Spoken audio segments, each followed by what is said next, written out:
Gérer l'argent, ça peut être stressant, surtout quand tout semble incertain. Mais et si je vous disais que la parole de Dieu offre un plan pour la paix et l'abondance?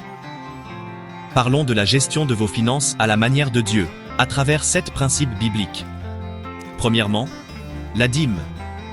Dieu nous invite à lui apporter 10% de nos revenus, non pas comme une taxe, mais comme un moyen de l'honorer et de lui faire confiance. Malachie 3:10 dit: apportez toutes les dîmes à la maison du trésor. Mettez-moi à l'épreuve à ce sujet. Donner ouvre la porte aux bénédictions et soutient l'œuvre de Dieu. Deuxièmement, les offrandes. Donner 2 à 5% librement, du fond du cœur, exprime la gratitude. 2 Corinthiens 9:7 nous rappelle que chacun donne comme il l'a décidé dans son cœur, sans regret ni contrainte. Troisièmement, l'aumône, 5 à 10% pour ceux qui sont dans le besoin. Proverbe 28:27 dit: celui qui donne aux pauvres ne manquera de rien. Il ne s'agit pas seulement d'argent, c'est aussi votre temps, votre gentillesse, votre présence.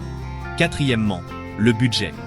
Proverbe 21:5 enseigne: les projets des diligents mènent à l'abondance.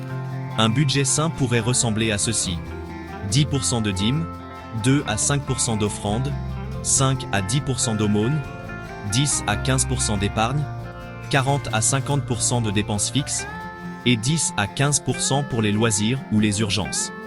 Cinquièmement, évitez les dettes. Les proverbes avertissent que la dette fait de nous des esclaves des prêteurs. Sixièmement, cherchez la paix intérieure. Philippiens 4:6 nous dit d'apporter nos besoins à Dieu au lieu de nous inquiéter. Et septièmement, épargnez pour l'avenir. Comme la fourmi dans Proverbe 6, une épargne sage nous prépare à chaque saison.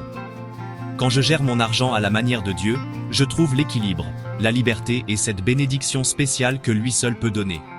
Restez fidèles, faites confiance à son plan, et soyez bénis.